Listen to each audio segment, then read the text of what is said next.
My name's Tinker Hatfield, and I have been a shoe designer at Nike and a corporate architect, and now I'm vice president of design and special projects.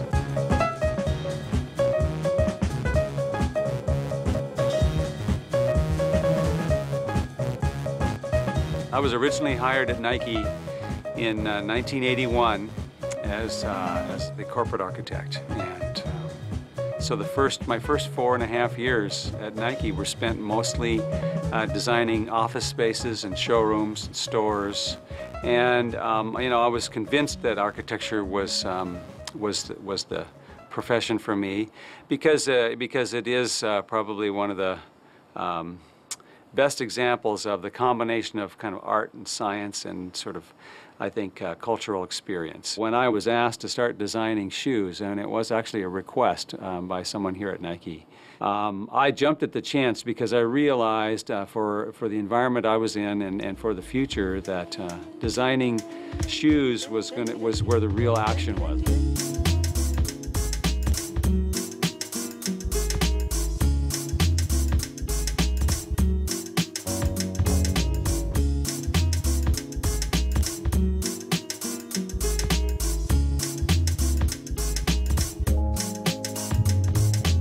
The very first more high-profile project, and as it turns out, a very controversial one, was really the Air Max, the original Air Max with a visible air window, and along with it, some other shoes that were presented as a package.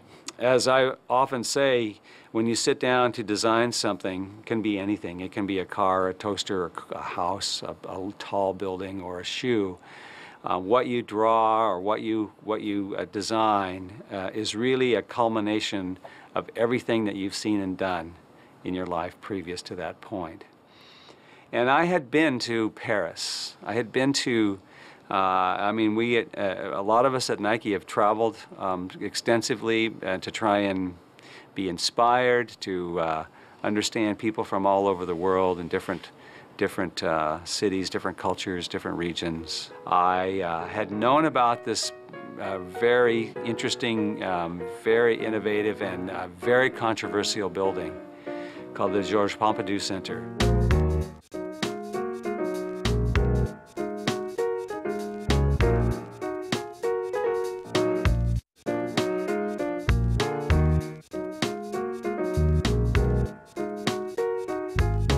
It was one of my must-sees when I was in Paris. I had to go, and coming into the plaza, surrounding the center, and then just to see the stark contrast between the traditional French style of mansard roofs and small windows and sort of row housing, if you will, and then to see this large, almost machine-like building sort of spilling its guts out into the world. In other words, you could just see everything. You could see the escalators and the heating and air conditioning. You could see the levels of the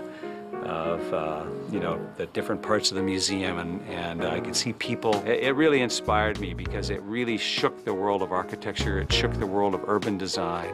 It really changed the way people looked at buildings. For many, it changed for the worse.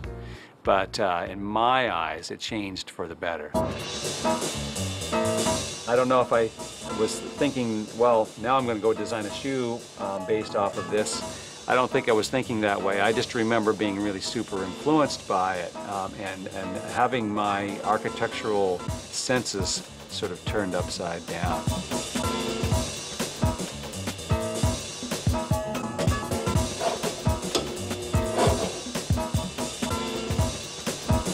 We had technically tried to increase the size of our airbag cushioning. So the encapsulated airbags that we were using for, especially in the heel cushioning, were a little bit smaller. They were encased inside all of this polyurethane, and you couldn't see it. And really, most people didn't understand what air was. We have finally designed a bag that puts the largest amount of air into the shoes for cushioning But we've also widened the bag so that we're not sacrificing stability at all. Well, that's great, but how are we going to fit an air sole this wide into our midsoles? Yeah, but why not just show it? You know, it's not a bad idea to let people actually see what an airbag looks like. As a matter of fact, I've got a drawing here that actually shows what a shoe could look like with a visible window in the heel. I'm fully convinced that had I not seen the building, I might not have suggested that we actually expose this airbag and make it visual and actually let people see inside the shoe.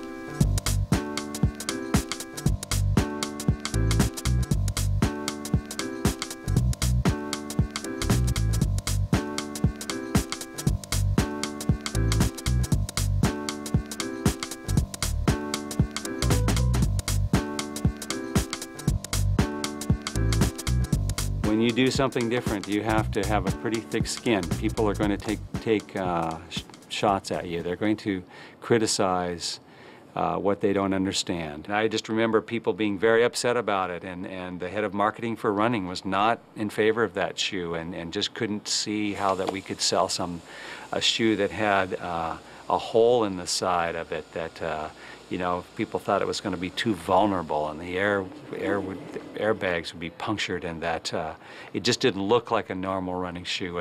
And even the color of the shoe, which would have this bright red sort of rand or this stripe all the way around the bottom, just above the midsole. If you go to the back to the Pompidou Center, not only did Piano and his team expose all of the inside of the structure and the mechanical systems, but he painted everything in bright colors because he wanted those things to be visible from a distance, and that to be striking and to maybe shake people up even a little bit more. And I think that's what happened with the Air Max too. I really wanted to just push it as far as I could possibly push it without being fired.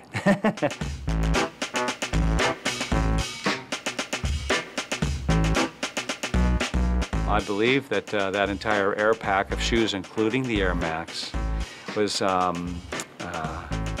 probably pretty pivotal in changing around Nike's sort of direction.